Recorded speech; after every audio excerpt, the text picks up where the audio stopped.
Prime time ന്യൂസിലേക്ക് വിശദമായി കടക്കുന്നു. മൂന്നാം സീറ്റിൽ ഉറച്ച് മുസ്ലിം ലീഗ്.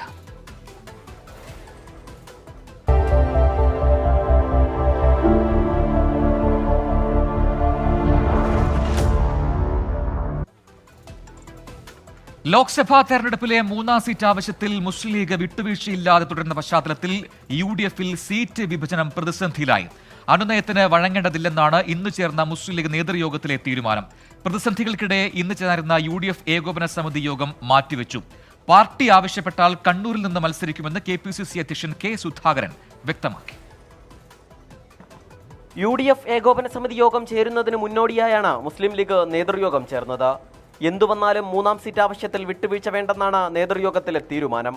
വയനാട് സീറ്റിനായി സമ്മർദ്ദം ചെലുത്തും. വയനാട്ടിൽ രാഹുൽ ഗാന്ധി മത്സരിക്കാനെത്തിയാൽ കണ്ണൂരോ വടകരയോ നൽകണമെന്നും ലീഗ് ആവശ്യപ്പെട്ടു. മുസ്ലിം ലീഗിനെ എങ്ങനെ അനുനയിപ്പിക്കുമെന്നുള്ളതാണ് കോൺഗ്രസ് നേതൃത്വത്തിന്റെ തലവേദന. ഒഴിവ് വരുന്ന രാജ്യസഭാ സീറ്റ് കൂടി ലക്ഷ്യമിട്ടാണ് മുസ്ലിം ലീഗ് ഇപ്പോഴും ആവശ്യത്തിൽ ഉറച്ചു നിൽക്കുന്നത്. മത്സരിക്കാനില്ലെന്ന് KPCC അധ്യക്ഷൻ K. സുധാകരൻ ഹൈക്കമാൻഡിനെ അറിയിച്ച പശ്ചാത്തലത്തിലാണ് കണ്ണൂർ സീറ്റ് ലക്ഷ്യമിട്ടുള്ള ലീഗിന്റെ കരുനീക്കം. എന്നാൽ പാർട്ടി ആവശ്യപ്പെട്ടാൽ മത്സരിക്കുമെന്ന് K. സുധാകരൻ വ്യക്തമാക്കി. പാർട്ടി എന്നോട് സ്ഥാനാർത്ഥിയാണെന്ന് പറഞ്ഞാൽ ഞാൻ നിൽക്കുന്നില്ല, പിന്നെ ഞാൻ പാർട്ടിക്കാരനാ. മത്സരിക്കണ്ട എന്ന് പറഞ്ഞാൽ മത്സരിക്കാതിരിക്കലല്ലേ അച്ചടക്കമുള്ള പാർട്ടിക്കാരൻ്റെ ഇത്. ഞാൻ എന്ത് പറയുന്നോ പാർട്ടി പറഞ്ഞ് ചെയ്യും. പക്ഷേ ഞാൻ എൻ്റെ വ്യക്തിപരമായ അഭിപ്രായം അറിയിച്ചിട്ടുണ്ട്. ഈ 2 പോസ്റ്റും കൊണ്ടുപോകാൻ പ്രയാസമുള്ളത് കൊണ്ട് ഒരു പോസ്റ്റിലേക്ക് തന്നെ ഒതുക്കണമെന്ന് ഞാൻ ആവശ്യപ്പെട്ടിട്ടുണ്ട്. അതിനിടെ ഇന്ന് ചേരാനിരുന്ന UDF ഏകോപന സമിതി യോഗം മാറ്റിവെച്ചു. നിയമസഭാ സമ്മേളനം വൈകിയതിനെ തുടർന്നാണ് തീരുമാനം. 2 ദിവസത്തിനുള്ളിൽ യോഗം ചേരും. അന്നു തന്നെ സീറ്റ് വിഭജനം പൂർത്തിയാക്കി സ്ഥാനാർത്ഥികളെ ഔദ്യോഗികമായി പ്രഖ്യാപിക്കും.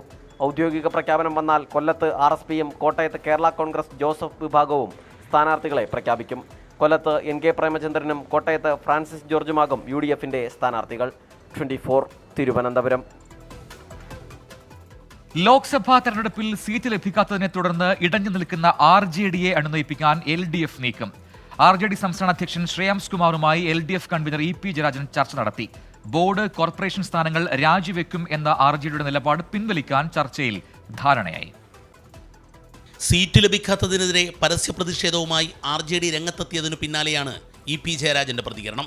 മുന്നണിക്കകത്ത് പ്രശ്നങ്ങളില്ലെന്നും ആവശ്യങ്ങൾ ചർച്ച ചെയ്ത് തീർപ്പാക്കുമെന്നും EP ജയരാജൻ പറഞ്ഞു.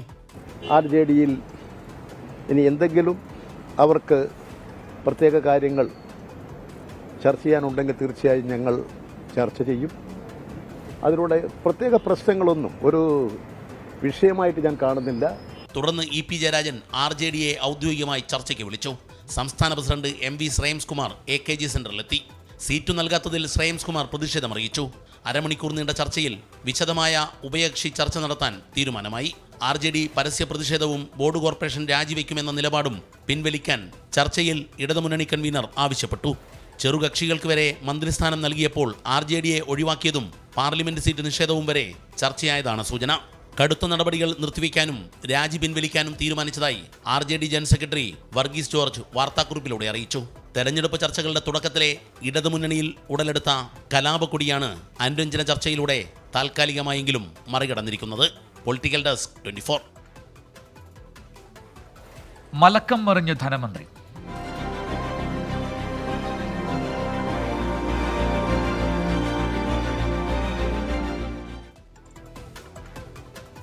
സപ്ലൈകോ ഉൾപ്പെടെയുള്ള പൊതുവിതരണ സംവിധാനത്തിനുള്ള ബജറ്റ് വിഹിതം ഉയർത്തി 2001 കോടിയായിട്ടാണ് തുക വർദ്ധിപ്പിച്ചത്. ബജറ്റിൽ സപ്ലൈകോയെ അവഗണിച്ചെന്നാരോപിച്ച് മുന്നണിക്കുള്ളിൽ തന്നെ വിമർശനം ഉയർന്നിരുന്നു. പക്ഷേ വിദേശ സർവകലാശാല വിഷയത്തിൽ ധനമന്ത്രി മലക്കമറിഞ്ഞു. ചർച്ചയ്ക്കായി മുന്നോട്ട് വെച്ച നിർദ്ദേശം മാത്രമെന്നാണ് മന്ത്രി KN ബാലഗോപാലിന്റെ ഇന്നത്തെ സഭയിലെ വിശദീകരണം. ബജറ്റിന്റെ പൊതുചർച്ചകൾക്ക് മറുപടി പറയുമ്പോഴാണ് ധനമന്ത്രി KN ബാലഗോപാൽ പുതിയ പ്രഖ്യാപനങ്ങൾ നടത്തിയത്. സപ്ലൈകോ ഉൾപ്പെടെയുള്ള പൊതുവിതരണ സംവിധാനത്തിന് 1930 കോടി നേരത്തെ വകയിരുത്തിയിരുന്നു. ഇത് 2001 കോടിയായി വർദ്ധിപ്പിച്ചു.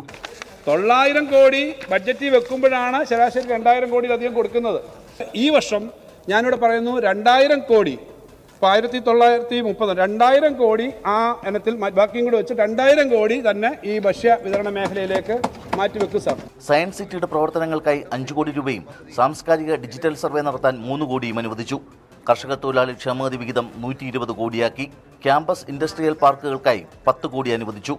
ബജറ്റിൽ വിദേശ സർവകലാശാല എന്നത് നയമായി എടുത്തിട്ടില്ലെന്ന് ധനമന്ത്രി. ചർച്ചകൾ വേണമെന്നാണ് പറഞ്ഞത്. കേരളത്തിലെ വിദ്യാഭ്യാസ മേഖലയിൽ പരിഷ്കാരങ്ങളും ചർച്ചകളും വേണം. വിദേശ സർവകലാശാലയെ സംബന്ധിച്ച് അത്തരം കാര്യങ്ങളെപ്പറ്റി ചർച്ച വേണമെന്നേ പറഞ്ഞിട്ടുള്ളൂ. CPM അല്ല എല്ലാ നയവും ഗവൺമെന്റ് നടത്താൻ, ഞങ്ങൾ ചർച്ച ചെയ്തിട്ട് ചെയ്യും. കാരണം ഇതൊരു കമ്മ്യൂണിസ്റ്റ് ഗവൺമെന്റ് അല്ല ഇവിടെ. പക്ഷേ പൊതുവായ മാനദണ്ഡങ്ങൾ നോക്കിയേ പറ്റൂ. ഇത്തരം ചർച്ചകൾ പോലും പാടില്ല എന്ന് പറഞ്ഞൊരു ചർച്ച വരുന്നത് ശരിയല്ല. പുതിയതായി തുടങ്ങിയ 16 നഴ്സിംഗ് കോളേജുകൾക്കായി 7 കോടിയും അനുവദിച്ചു. 24 തിരുവനന്തപുരം. ഓൺലൈൻ പണമിടപാട് ആപ്പ് പേടിഎമ്മിനെതിരെ ED അന്വേഷണം. വിദേശ നാണയ വിനിമയ ചട്ടം ലംഘിച്ചെന്നാരോപിച്ചാണ് നടപടി. ED അന്വേഷണം സംബന്ധിച്ച പ്രചാരണം അടിസ്ഥാനരഹിതമാണെന്ന് പേടിഎം പ്രതികരിച്ചു. RBIയുടെ വിലക്കിന് തൊട്ടു പിന്നാലെയാണ് പേടിഎമ്മിനെതിരായ നടപടികൾ കേന്ദ്ര ഏജൻസികൾ കൂടുതൽ ശക്തമാക്കിയത്. വിദേശ നാണയ വിനിമയ ചട്ടം ലംഘിച്ചെന്നാരോപിച്ചാണ് ED അന്വേഷണം. പേടിഎമ്മിനെതിരെ സ്വീകരിച്ച നടപടികൾ തിരുത്തില്ലെന്ന് reserve bank governor Shaktikanta Das ഇന്നലെ വ്യക്തമാക്കിയിരുന്നു. പേടിഎമ്മിന്റെ ചട്ടലംഘനം വിശദമായി പരിശോധിച്ച ശേഷമാണ് നടപടി സ്വീകരിച്ചതെന്നാണ് റിസർവ് ബാങ്ക് അറിയിച്ചത്. പേടിഎമ്മിന്റെ സേവിംഗ്സ്, കറന്റ് അക്കൌണ്ടുകൾ, വാലറ്റുകൾ, FASTag, national common mobility card എന്നിവയിൽ പണം നിക്ഷേപിക്കുന്നത് ജനുവരി 31-നാണ് RBI വിലക്കിയത്. ഫെബ്രുവരി 29-ന് ശേഷമാണ് വിലക്ക് പ്രാബല്യത്തിൽ വരിക. 24 ഡൽഹി.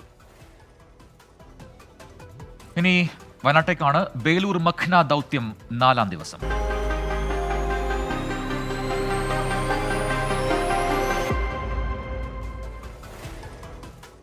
വയനാട്ടിലെ ആളെക്കൊല്ലി കാട്ടാന ബേലൂർ മഖ്നയെ പിടികൂടാനുള്ള ദൗത്യത്തിനിടെ വനപാലകർക്ക് നേരെ പാഞ്ഞെടുത്ത് ഒപ്പമുള്ള മോഴയാന.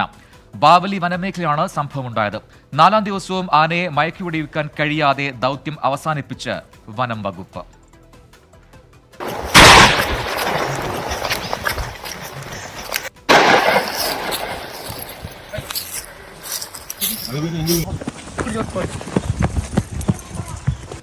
ഇന്നലെ മുതൽ ബേലൂർ മഖനയ്ക്കൊപ്പമുണ്ട് മോഴയാന.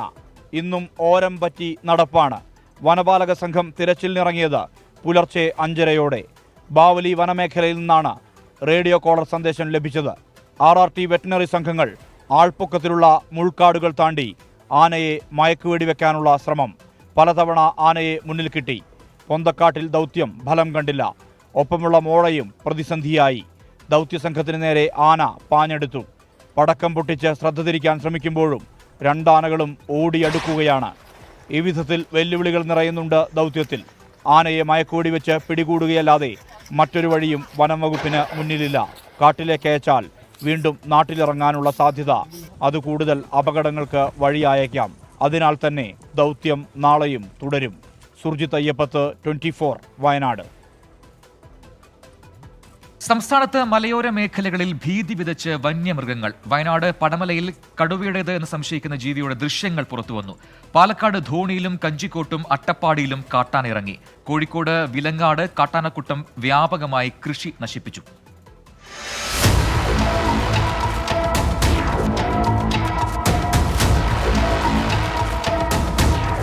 വയനാട് പടമലയിൽ ബേലൂർ മഖ്നയുടെ ആക്രമണത്തിൽ കൊല്ലപ്പെട്ട അജീഷിന്റെ വീടിനടുത്താണ് അജ്ഞാത ജീവിയെ കണ്ടത്. റോഡിന് കുറുകെ ജീവി പായുന്ന CCTV ദൃശ്യങ്ങളും പുറത്തുവന്നു. പ്രദേശവാസി ബഹളം വെച്ച ആളുകളെ അറിയിച്ചപ്പോഴേക്കും അജ്ഞാത ജീവി അപ്രത്യക്ഷമായി. ഞാൻ മേലെ വീട്ടിലെ ചേട്ടനെ വിളിച്ചു. ചേട്ടാ ആന വരുന്നുണ്ടെന്നും പറഞ്ഞുകൊണ്ട് ഞാൻ ആനയെന്ന് ആദ്യം ഞാൻ വിചാരിച്ചത്. ഓടി വരുമല്ല, എൻ്റെ പുറകെ എത്തി മേലെ കയറാൻ നോക്കുമ്പോൾ ഒരു തിണ്ടായതുകൊണ്ട് എനിക്ക് അങ്ങോട്ട് കയറാത്ത കാരണം പെട്ടെന്ന് ഞാൻ സൈഡിലോട്ട് മാറി വാടെ എന്നെ തൊട്ട് പോയ പോലെ അങ്ങ് കടന്നുപോയി. ഞാൻ നേരെ നിന്നെങ്കിൽ എന്നെ അപ്പം പിടിച്ചേനെ. ജനവാസ മേഖലയിലെത്തിയത് കടുവയെന്നാണ് നാട്ടുകാർ പറയുന്നത്. ഒരാഴ്ചക്കിടെ വയനാട്ടിലെ തൃശ്ശിലേരി ഭാഗത്തും പിലാക്കാവ് മണിയൻകുന്ന് ഭാഗങ്ങളിലും കടുവയിറങ്ങിയെന്ന് നാട്ടുകാർ പറയുന്നു. പുൽപ്പള്ളിയിലിറങ്ങിയ കടുവയെ പിടികൂടാൻ നടപടിയില്ലെന്നാരോപിച്ച് വനംവകുപ്പ് ഉദ്യോഗസ്ഥരെ നാട്ടുകാർ തടഞ്ഞു.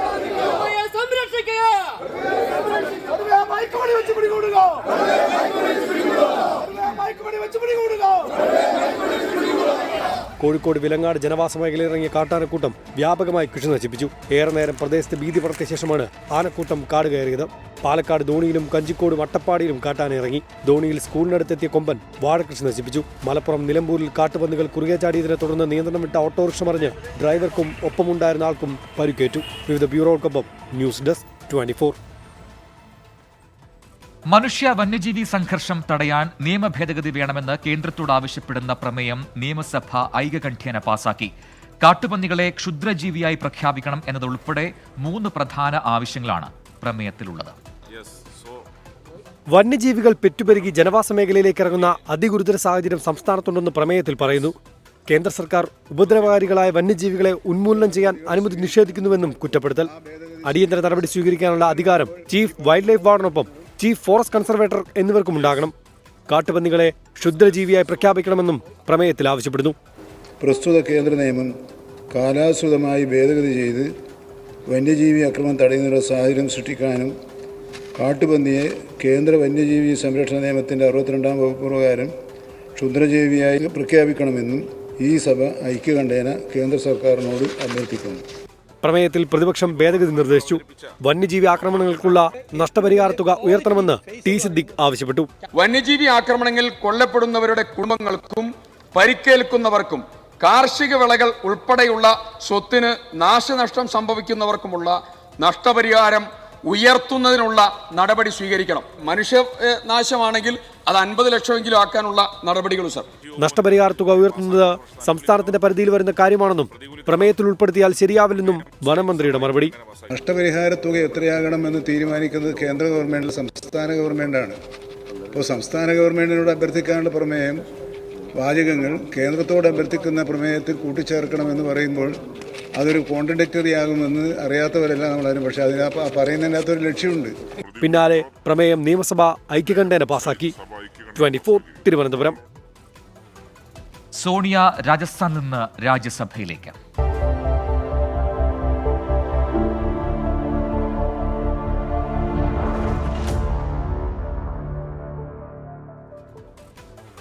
കോൺഗ്രസ് നേതാവ് സോണിയാഗാന്ധി രാജസ്ഥാനിൽ നിന്ന് രാജ്യസഭയിലേക്ക് നാമനിർദ്ദേശ പത്രിക സമർപ്പിച്ചു. അഭിഷേക് മനു സിംഗ്വി, അജയ് മാക്കൻ എന്നിവർക്ക് സീറ്റ് നൽകിയ കോൺഗ്രസ് കമൽനാഥിനെ തഴഞ്ഞു. ബി.ജെ.പി. ദേശീയ അധ്യക്ഷൻ JP നദ്ദ, കോൺഗ്രസ് വിട്ടെത്തിയ അശോക് ചവാൻ, കേന്ദ്രമന്ത്രിമാരായ അശ്വിനി വൈഷ്ണവ്, എൽ മുരുകൻ എന്നിവരും പട്ടികയിൽ ഇടം പിടിച്ചു. 25 വർഷം ലോക്സഭാംഗമായിരുന്ന സോണിയാഗാന്ധി അനാരോഗ്യത്തെ തുടർന്നാണ് പൊതുതിരഞ്ഞെടുപ്പിൽ നിന്നും പിന്മാറുന്നത്. രാജ്യസഭയിലേക്ക് നാമനിർദ്ദേശ പത്രിക സമർപ്പിക്കാൻ രാവിലെ ജയ്പൂരിലെത്തിയ സോണിയാഗാന്ധിയെ രാഹുൽ ഗാന്ധിയും പ്രിയങ്ക ഗാന്ധിയും അനുഗമിച്ചു. മുൻ മുഖ്യമന്ത്രി അശോക് ഗെഹ്ലോട്ട് സ്വീകരിച്ചു. കോൺഗ്രസ് ദക്ഷിണേന്ത്യൻ പാർട്ടിയായി ഒതുങ്ങിയെന്ന BJPയുടെ വിമർശനത്തെ മറികടക്കാനാണ് പാർട്ടിക്ക് ഭരണമുള്ള ഹിമാചൽ പ്രദേശ്, കർണാടക എന്നീ സംസ്ഥാന ഘടകങ്ങളുടെ അഭ്യർത്ഥന നിരാകരിച്ച് സോണിയാഗാന്ധി രാജസ്ഥാനിൽ നിന്നും മത്സരിക്കാൻ തീരുമാനിച്ചത്. മുതിർന്ന നേതാക്കളായ അജയ് മാക്കന് കർണാടകയിലും അഭിഷേക് മനു സിംഗ്വിക്ക് ഹിമാചൽ പ്രദേശിലും രേണുക ചൌധരിക്ക് തെലങ്കാനയിലും സീറ്റ് നൽകിയ കോൺഗ്രസ് കമൽനാഥിന് സീറ്റ് നൽകിയില്ല. സംസ്ഥാന ട്രഷറർ അശോക് സിംഗാണ് മധ്യപ്രദേശിലെ ഏക കോൺഗ്രസ് സ്ഥാനാർത്ഥി. BJP ദേശീയ അധ്യക്ഷൻ JP നദ്ദ ഗുജറാത്തിലും കേന്ദ്രമന്ത്രി എൽ മുരുകൻ മധ്യപ്രദേശിലും കേന്ദ്ര റെയിൽവേ മന്ത്രി അശ്വിനി വൈഷ്ണവ് ഒഡീഷയിൽ നിന്നും രാജ്യസഭയിലേക്ക് മത്സരിക്കും. കോൺഗ്രസിൽ നിന്നെത്തിയ അശോക് ചവാന് BJPയും മിലിന്ദ് ദിയോറയ്ക്ക് ശിവസേന ഷിൻഡെ വിഭാഗവും മഹാരാഷ്ട്രയിൽ സീറ്റ് നൽകി. കേന്ദ്രമന്ത്രിമാരായ മൻസുഖ് മാണ്ഡവ്യ, പുരുഷോത്തം രൂപാല എന്നിവർക്ക് BJP സീറ്റ് നൽകിയില്ല. ഇരുവരും ലോക്സഭാ തിരഞ്ഞെടുപ്പിൽ മത്സരിക്കുമെന്നാണ് സൂചന. 24 ഡൽഹി. ഡൽഹിയിൽ കർഷക രോഷം.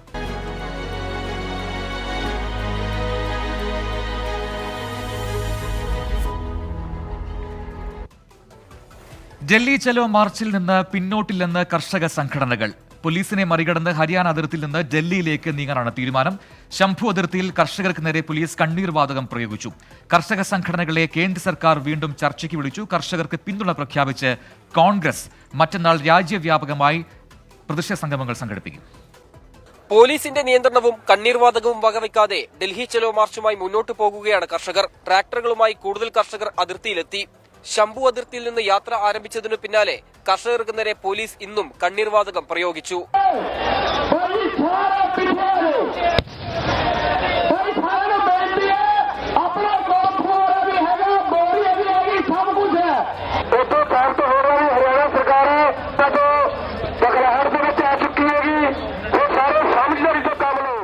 കാലാവധി കഴിഞ്ഞ കണ്ണീർവാതക ഷെല്ലുകൾ കൊണ്ട് പുലർച്ചെയും ഇന്നലെ അർദ്ധരാത്രിയും പോലീസ് കണ്ണീർവാതകം പ്രയോഗിച്ചെന്ന് കർഷകർ ആരോപിച്ചു. സമരത്തിന് നേതൃത്വം നൽകിയ സംയുക്ത കിസാൻ മോർച്ച രാഷ്ട്രീയേതര വിഭാഗം നേതാവ് അക്ഷയ് നർവാളിനെ ഹരിയാന പോലീസ് അറസ്റ്റ് ചെയ്തു. കർഷകർക്കെതിരായ നടപടികൾ തുടരുമ്പോഴും ചർച്ചയ്ക്ക് തയ്യാറാണെന്ന് കേന്ദ്രമന്ത്രി അർജുൻ മുണ്ടെ ആവർത്തിച്ചു. ഡ്രോൺ വഴിയുള്ള ടിയർ ഗ്യാസ് ആക്രമണത്തെ കർഷകർ പട്ടം പറത്തിയാണ് നേരിടുന്നത്. ഡ്രോണുകൾ പട്ടത്തിൽ കുരുക്കി തകർക്കുകയാണ് ലക്ഷ്യം. സിംഗു അതിർത്തിയിൽ ടിയർ ഗ്യാസ് പ്രയോഗത്തിന് തടസ്സം സൃഷ്ടിച്ച മാർഗരേഖ ബോർഡ് പോലീസ് നീക്കി. ഹരിയാനയിലെ 7 ജില്ലകളിൽ ഇന്റർനെറ്റ് നിരോധനം നീട്ടി. കർഷകർക്ക് പിന്തുണയറിയിച്ച് കോൺഗ്രസ് മറ്റന്നാൾ PCCകളുടെ നേതൃത്വത്തിൽ പ്രതിഷേധ സംഗമങ്ങൾ നടത്തും. കർഷകർക്ക് പിന്തുണയുമായി BSPയും രംഗത്തെത്തി. കർഷകർക്ക് കൂടുതൽ സംഘടനകൾ പിന്തുണ പ്രഖ്യാപിച്ചതോടെ ഡൽഹി അതിർത്തികളിൽ പോലീസ് കനത്ത ജാഗ്രതയിലാണ്. അസാധാരണ നിയന്ത്രണത്തോടൊപ്പം ഇടറോഡുകൾ വെട്ടിമുറിച്ചുമാണ് സമരത്തെ ഡൽഹി പോലീസ് നേരിടുന്നത്. സിംഗു അതിർത്തിയിൽ നിന്ന് സന്ദീപ് മാലിക്കിനൊപ്പം നിതിൻ അംബുജൻ, 24. വയനാട്ടിലെ ബേലൂർ മഖ്ന ദൗത്യത്തിന്റെ കൂടുതൽ വിവരങ്ങൾ ഇപ്പോൾ പുറത്തുവരുന്നുണ്ട്. ദൗത്യ സംഘം ഇന്നത്തെ ദൗത്യം അവസാനിപ്പിച്ച് മടങ്ങിയെത്തിയിരിക്കുന്നു. നാന ബാവലി മേഖലയിലെ ഉൾക്കാട്ടത്തിന് തുടരുന്നുണ്ടെന്നാണ് ദൗത്യസംഘം അറിയിക്കുന്നത്. നാളെ പുലർച്ചെ ദൗത്യം തുടരും. 2 തവണ മോഴയെ ഇന്ന് മുന്നിൽ കിട്ടിയെന്ന് ദൗത്യസംഘം അറിയിക്കുന്നു. ആദ്യം ആന ഒരു കുറ്റിക്കാട്ടിൽ ഒളിച്ചു. 2ാം തവണ ഒപ്പമുള്ള മോട ആ സംഘത്തിന് നേരെ പാഞ്ഞെടുക്കുകയായിരുന്നു എന്നൊരു വിശദീകരണം കൂടി ഇപ്പോൾ അധികൃതർ നൽകുന്നുണ്ട്. എന്തായാലും ഇന്നത്തെ ദൗത്യം അവസാനിച്ചിരിക്കുന്നു. നാളെ പുലർച്ചെ 2 മണിയോടുകൂടി അല്ലെങ്കിൽ 4 മണിയോടുകൂടി ദൗത്യം തുടരുമെന്നാണ് ഇപ്പോൾ അറിയിച്ചിരിക്കുന്നത്. അബുദാബി ഹിന്ദു മന്ദിർ അല്പസമയത്തിനകം പ്രധാനമന്ത്രി നരേന്ദ്രമോദി വിശ്വാസികൾക്ക് സമർപ്പിക്കും. ചടങ്ങുകൾ തുടങ്ങിയിട്ടുണ്ട്. UAE സന്ദർശനത്തിനിടെ ദുബായ് മദിനത്ത് ജുമൈറയിൽ നടന്ന ലോക സർക്കാർ ഉച്ചകോടിയായിരുന്നു പ്രധാനമന്ത്രിയുടെ ഇന്നത്തെ ആദ്യ പരിപാടി. എല്ലാവരെയും ചേർത്ത് പിടിക്കുന്ന സർക്കാരുകളെയാണ് ലോകത്തിന് ഇന്ന് ആവശ്യമെന്ന് പ്രധാനമന്ത്രി ഉച്ചകോടിയിൽ പറഞ്ഞു. जो सबको साथ लेकर चले।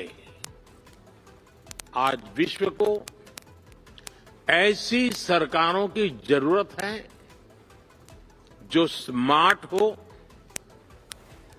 जो टेक्नोलॉजी को बड़े बदलाव का माध्यम बनाए। आज विश्व को ऐसी सरकारों की जरूरत है जो क्लीन हो, जो करप्शन से दूर हो, जो ट्रांसपेरेंट हो. UAE സന്ദർശനം പൂർത്തിയാക്കി രാത്രിയോടെ മോദി ഖത്തറിലേക്ക് തിരിക്കും. 2 ദിവസത്തെ ഖത്തർ സന്ദർശനത്തിനിടെ ഖത്തർ അമീറുമായും പ്രധാനമന്ത്രി കൂടിക്കാഴ്ച നടത്തും.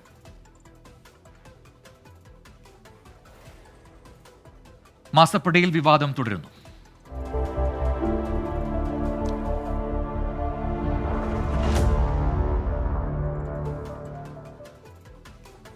CMRL കമ്പനിക്ക് നൽകിയ കരിമണൽ ഖനനാനുമതി സർക്കാർ റദ്ദാക്കിയത് മാസപ്പടി വിവാദം പുറത്തുവന്നതിന് പിന്നാലെ എന്ന് തെളിയിക്കുന്ന രേഖകൾ പുറത്ത്. കേന്ദ്ര നിയമപ്രകാരം 2019 തന്നെ സർക്കാരിന് ഖനനാനുമതി റദ്ദാക്കാമായിരുന്നു. എന്നാൽ 2023 ഡിസംബറിലാണ് അനുമതി റദ്ദാക്കി വ്യവസായ വകുപ്പ് ഉത്തരവിറക്കിയത്. ഉത്തരവിന്റെ പകർപ്പ് 24-ന് ലഭിച്ചു. ഹൈക്കോടതി സിംഗിൾ ബെഞ്ചിന്റെയും ഡിവിഷൻ ബെഞ്ചിന്റെയും സുപ്രീം കോടതി ഉത്തരവിന്റെയും അടിസ്ഥാനത്തിലാണ് CMRLന് കരിമണൽ ഖനനാനുമതി ലഭിച്ചത്. അന്ന് കേന്ദ്ര സർക്കാരിന്റെ നിലപാടും സ്വകാര്യ മേഖലയ്ക്ക് ഖനനാനുമതി നൽകാമെന്നായിരുന്നു. 2019 കേന്ദ്ര സർക്കാർ ഈ നിയമത്തിൽ ഭേദഗതി കൊണ്ടുവന്നു. അറ്റോമിക് ധാതുക്കൾ ഖനനം ചെയ്യാനുള്ള അനുമതി പൊതുമേഖലയിൽ മാത്രം നിലനിർത്തിക്കൊണ്ടായിരുന്നു കേന്ദ്ര ഭേദഗതി. എന്നാൽ ഈ ഉത്തരവ് പുറത്തുവന്നിട്ടും കേരളത്തിൽ CMRL നൽകിയ ഖനനാനുമതി റദ്ദാക്കാൻ സംസ്ഥാന സർക്കാർ തയ്യാറായില്ല. 2023 ഡിസംബർ 18-നാണ് ഖനനാനുമതി റദ്ദാക്കി വ്യവസായ വകുപ്പ് പ്രിൻസിപ്പൽ സെക്രട്ടറി ഉത്തരവിറക്കിയത്. 2020 ഓഗസ്റ്റ് മാസത്തിലായിരുന്നു മുഖ്യമന്ത്രിയുടെ മകൾ വീണയുടെ എക്സാലോജി കമ്പനി CMRL നിന്ന് പണം കൈപ്പറ്റിയെന്ന വിവരം പുറത്തുവന്നത്. അതായത് മാസപ്പടി വിവാദം പുറത്തുവന്നതിന് ശേഷം മാത്രമാണ് CMRLന് ഖനനാനുമതി നൽകി ഉത്തരവ് റദ്ദാക്കാൻ സർക്കാർ തയ്യാറായത്. കേന്ദ്ര നിയമം വന്നതിന് പിന്നാലെ തന്നെ സർക്കാരിന് വേണമെങ്കിൽ അനുമതി റദ്ദാക്കാമായിരുന്നുവെങ്കിലും 5 വർഷം വൈകിപ്പിച്ചു. സ്വകാര്യ മേഖലയ്ക്ക് കേന്ദ്ര സർക്കാർ ഖനനാനുമതി നൽകുമെന്ന പ്രതീക്ഷയിലാണ് ഉത്തരവ് വൈകിപ്പിച്ചതെന്നാണ് മാത്യു കുഴൽനാടന്റെ ആരോപണം. ഈ ലീസ് ക്യാൻസൽ ചെയ്യാൻ പറഞ്ഞ് 2019 കേന്ദ്ര സർക്കാരിൻ്റെ നിർദ്ദേശം വന്നിട്ട്, ഡയറക്ഷൻ വന്നിട്ട് എന്തുകൊണ്ട് ക്യാൻസൽ ചെയ്തില്ല എന്നുള്ള ചോദ്യത്തിന് ഇന്നലെ രാജീവ് മന്ത്രിയും ആൻസർ പറഞ്ഞിട്ടില്ല. മാസപ്പടി വലിയ വിവാദമാവുകയും മാസപ്പടിക്ക് നൽകിയ സേവനം എന്താണ് എന്ന്, സേവനം നൽകാതെയാണ് വീണ വിജയൻ പണം വാങ്ങിയത് എന്നും. നാളെ നിയമസഭാ സമ്മേളനം അവസാനിക്കുന്നതോടെ സഭയ്ക്ക് പുറത്ത് പ്രതിപക്ഷം വിവാദം സജീവമാക്കും. 24 തിരുവനന്തപുരം. ഇപ്പോൾ തമിഴ്നാട്ടിൽ നിന്നൊരു പുതിയൊരു അപ്ഡേറ്റ് വരുന്നു. ഗൗതമി, മുൻ നടിയായ ഗൗതമി അണ്ണാ DMKയിൽ ചേർന്നിരിക്കുന്ന വാർത്തയാണത്. അടുത്തിടെ BJPയിൽ നിന്നും രാജിവെച്ചിരുന്നു. തന്റെ ഭൂമി തട്ടിയെടുത്ത നേതാക്കളെ അല്ലെങ്കിൽ ആൾക്കാരെ BJP സംരക്ഷിക്കുന്നു എന്നറിയിച്ചായിരുന്നു ആ നടപടി ഉണ്ടായത്. ഇപ്പോൾ ഏറ്റവും ഒടുവിൽ അവർ അണ്ണാ DMKയിൽ എത്തി എന്ന വാർത്തയാണ് ഇപ്പോൾ തമിഴ്നാട്ടിൽ നിന്നും പുറത്തു വരുന്നത്. തിരികെ വാർത്തകളിലേക്ക്. അബുദാബി ഹിന്ദു മന്ദിർ അല്പസമയത്തിനകം പ്രധാനമന്ത്രി നരേന്ദ്രമോദി വിശ്വാസികൾക്ക് സമർപ്പിക്കും. ചടങ്ങുകൾ അവിടെ തുടങ്ങിക്കഴിഞ്ഞിട്ടുണ്ട്. തത്സമയ ദൃശ്യങ്ങളാണ് ഇപ്പോൾ പ്രേക്ഷകർ കാണുന്നത്. അബുദാബിയിൽ നിന്നും അരുൺ പാറാട്ട് ചേരുന്നുണ്ട് വിവരങ്ങളുമായി. അരുൺ, വിവരങ്ങൾ.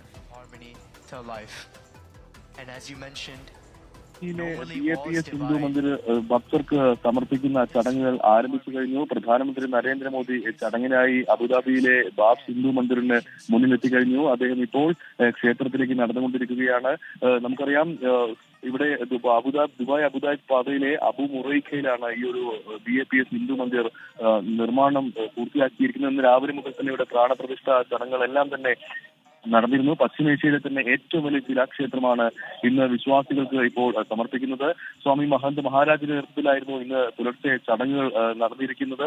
ഇന്തോ അറബ് സംസ്കാരങ്ങളെ കൃത്യമായി തന്നെ കോർത്തിണക്കി പൂർണ്ണമായും ശില കൊണ്ട് നിർമ്മിച്ച ക്ഷേത്രമാണിത്. പരമശിവൻ, ശ്രീകൃഷ്ണൻ, അയ്യപ്പൻ ഉൾപ്പെടെ 7 പ്രധാന പ്രതിഷ്ഠകളാണ് ഈ ഒരു ക്ഷേത്രത്തിലുള്ളത്. ഈ ഒരു ക്ഷേത്രത്തിന്റെ ഭക്തർക്ക് സമർപ്പിക്കുന്ന ചടങ്ങുകൾക്കാണ് ഇപ്പോൾ തുടക്കമായിരിക്കുന്നത്. പ്രധാനമന്ത്രി നരേന്ദ്രമോദി നേരിട്ടെത്തിയിരിക്കുന്നു.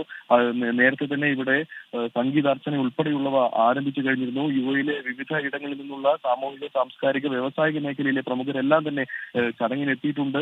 അതോടൊപ്പം തന്നെ ബോളിവുഡ് താരങ്ങൾ ഇവിടെ നേരത്തെ തന്നെ എത്തിയിട്ടുണ്ട്. ഇത്തരത്തിൽ നിരവധി പ്രമുഖർ ഇവിടെ നേരത്തെ തന്നെ ഈ ഒരു പരിപാടിയിൽ പങ്കെടുക്കാനായി എത്തിയിട്ടുള്ള കേരളത്തിൽ നിന്ന് BJP നേതാക്കളായ കുമ്മനം രാജശേഖരൻ, അതോടൊപ്പം തന്നെ K രാധാകൃഷ്ണൻ, നടൻ സുരേഷ് ഗോപി തുടങ്ങി ഒട്ടേറെ പ്രമുഖർ ചടങ്ങിൽ പങ്കെടുക്കാനായി എത്തിയിട്ടുണ്ട്. 55,000-ലധികം ചതുരശ്ര മീറ്റർ വിസ്തൃതിയിലാണ് ഈ ഒരു ക്ഷേത്രമുള്ളത്.